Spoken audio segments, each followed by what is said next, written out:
All right, so I'm currently on the phone with Elizabeth. She's another one of the musicians that reached out about the current interview series. So I'm going to go ahead and give her the chance to introduce herself. Hello, good Sunday. Today is Sunday. I'm here in California. My name is Elizabeth Hangan.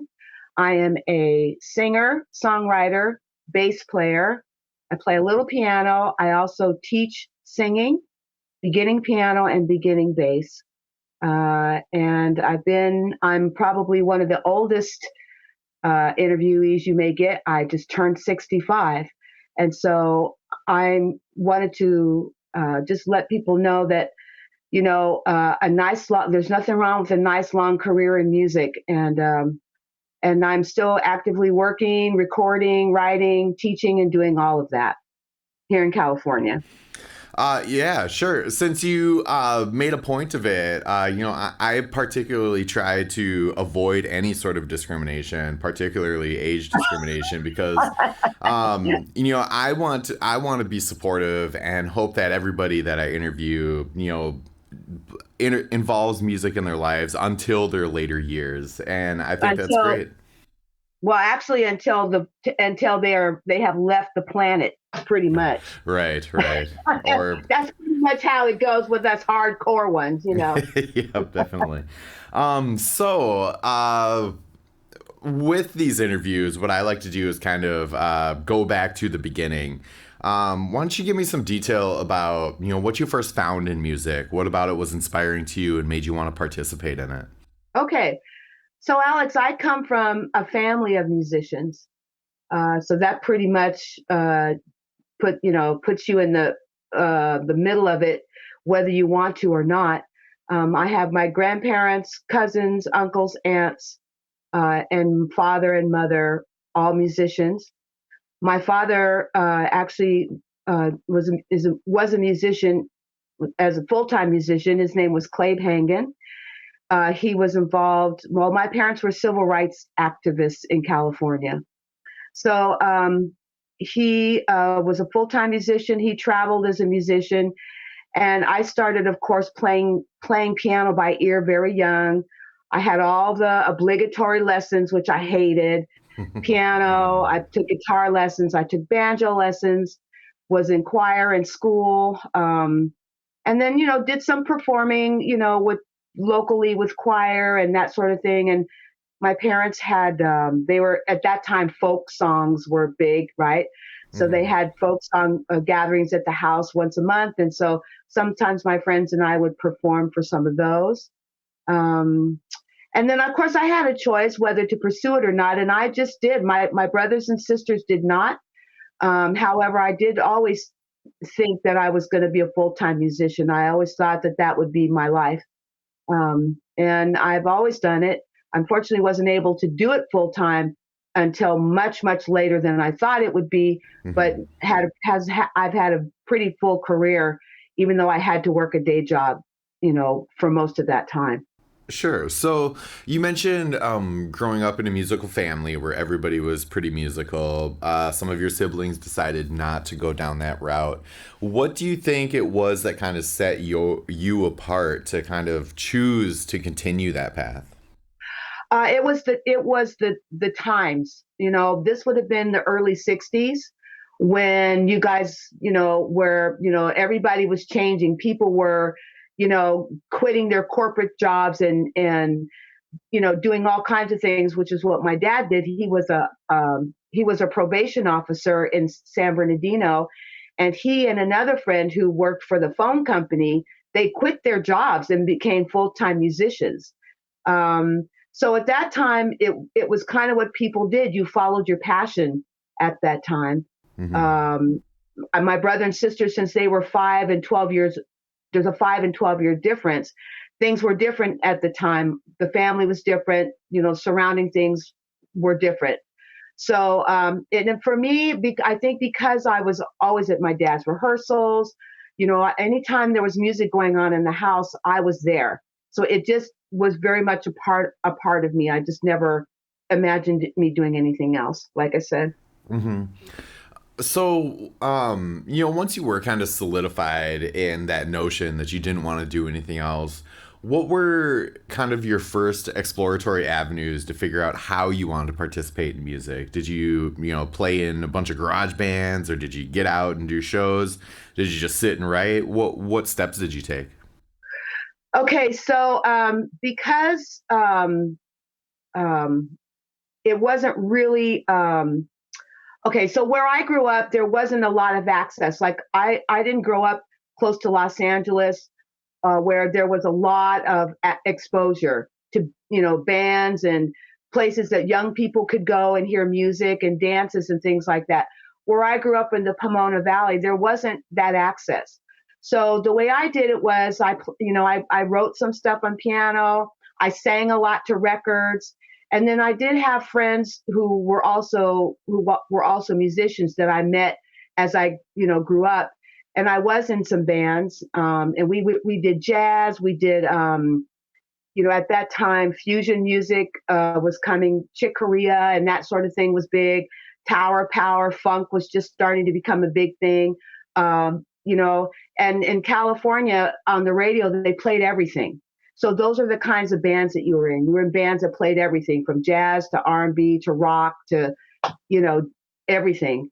Um, so then I had my first recording session at 18. There was a recording studio in the city of Claremont, and I got my first recording session there, and that was it. I'm like, this is for me. I like the live stuff, but recording and backing vocals, because I have really strong harmony skills, were for me. I just loved it. I loved the studio. I just loved everything about it. But again, access was a problem. So I didn't have access to people who could usher me into the business. My dad was not really, he wasn't available for that. Well, he didn't necessarily support it. Let's put it that way. Hmm. So I didn't have anyone to usher me in. Like a lot of people, it's all about who you know. Hmm. And I'm sure in your town where you live, people are into music. People. They call you up. Hey, man, you want to start a band? Or they recommend you. Well, where I live, that wasn't possible. That wasn't Hmm. not it wasn't possible, but it wasn't as available. So my rise was very slow, and I eventually just wound up moving out of that town and moving to Pasadena, California, where they have the Rose Bowl. And my first year, I enrolled in Pasadena City College, and I actually marched in the Rose Bowl parade. And then I started meeting more musicians, Hmm. right? So then through that, I got in bands and just sort of wound my way up. It wasn't a straight road. It was this kind of band, that kind of band. Some bands were just kind of club bands. Some bands did all original music. Um, and then I did actually wound up with a band that they were called Mandrill, and they weren't in their heyday any longer, but they were still well known. And when I met them, I was still in college, and I actually did some recording at Capitol Records, which was very exciting because at the time Tina Turner was recording in the studio next door. Nice. So that was like, wow, big time. So, there was a lot of that. There was a lot of real close and then not so close. And that's kind of how it is out here. You might do a gig at the Greek Theater today, but tomorrow you're working at the Hole in the Wall over in Whittier. That's kind of how it is here. Sure, sure. So, with all of the different ways that you tried to get out there and explore being a part of music, where did you end up? What is the current stuff that you're working on now? Okay, so currently, let me just backtrack, Alex. One of the things I have to say about this is that at some point during all that process, I just stood up and said, you know what? I'm a musician. That's my career. And that's something that I think people wait a long time to do. Hmm. It's almost like something has to happen.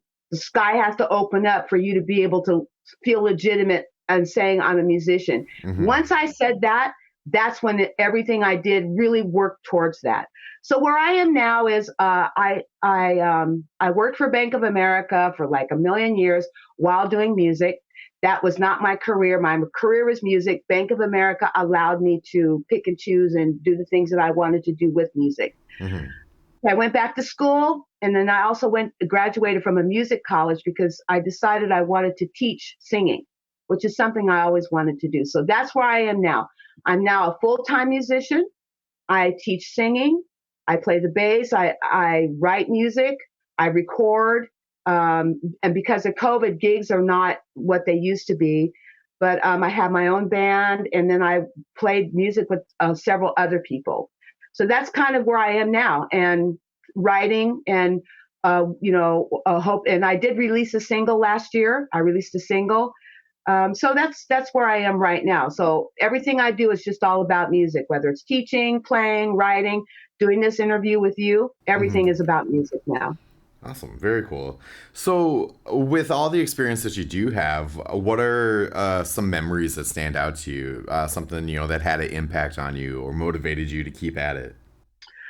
Okay, well, like I said earlier, I'll just repeat that one where I got into Capitol Records and Tina Turner was in the next room, and I realized that this was, this is what I wanted. Hmm. Um, wow, I've done. There's a lot. Um, wow. Okay, so some really great memories for me would be working with some people that might be living what we call living legends here in Los Angeles, Hmm. and learning from them. Um, the great Deacon Jones, who was an amazing organ player, and he played with so many people. I got to work with him. Um, um, Also, just do. I never did a lot of touring, Alex. I didn't do a Hmm. lot of touring, but I did tour with some reggae artists. Going to Brazil and doing some festivals in Brazil was really cool. Um, and working, just working with some really well-known Caribbean artists who are just as famous there as, say Frank Sinatra is here. Hmm. Also, my releasing my single last year, that was a great, that was something a big accomplishment. Um, and then my students who have taken what I've taught them, and now they're out working on their own, doing their own gigs, writing their own music. Awesome. Yeah, that's a good collection of memories and motivations that kind of Yeah, help keep you focused on where you want to get to. yeah, absolutely. Awesome. So you mentioned that you have put out a single recently with the stuff that you're doing and everything. Where can Mhm. people find you? What are your social media links? Okay, so I'm not great with the social media, but I do have a Facebook page. It's called Elizabeth Hangan Music. And I also have several videos. Most of them are live videos, actually, that I do with my friend Eric Garcia. That's under Elizabeth, my same Elizabeth Hangan. My single, which is called "Notorious Woman," uh, is on Spotify, and I know for sure Spotify. I think it's on Apple Records too. I think it's on Apple and some other ones that I'd never heard of, but Spotify for sure. Okay. And I always like to give the person I'm interviewing the opportunity to put out their last words. So just a message that you feel you resonate with that you want to throw out there. Okay, so as I stated earlier, I am 65 years old, and I just want people to know that when you start your music career, when you decide you want to be a musician, as I stated earlier, claim it. Say that this is what I am, because if you don't, you will always be just sort of not really actively participating. You'll be waiting, and you don't want to wait. Everything you do, you don't have to be famous, you don't have to be well known. Music is something that you participate in. Nobody has to be around. That doesn't not make you a musician. Um, and then the other thing is that be generous, be willing to pass on your knowledge. One of the ways that we keep our profession honest is by passing on knowledge, and not allowing people to just do anything or create music in ways that do not serve music, because that's important. People have impressions about musicians, and what they don't understand is how hard we actually work, and that honestly your music career really gets good around 40. 35 or 40, if you stuck with it, it gets really good, because by that time you've really put in the work, and you just have a lot of experience, and now you can just really relax and just play and create music, and that's really what we want to be able to do.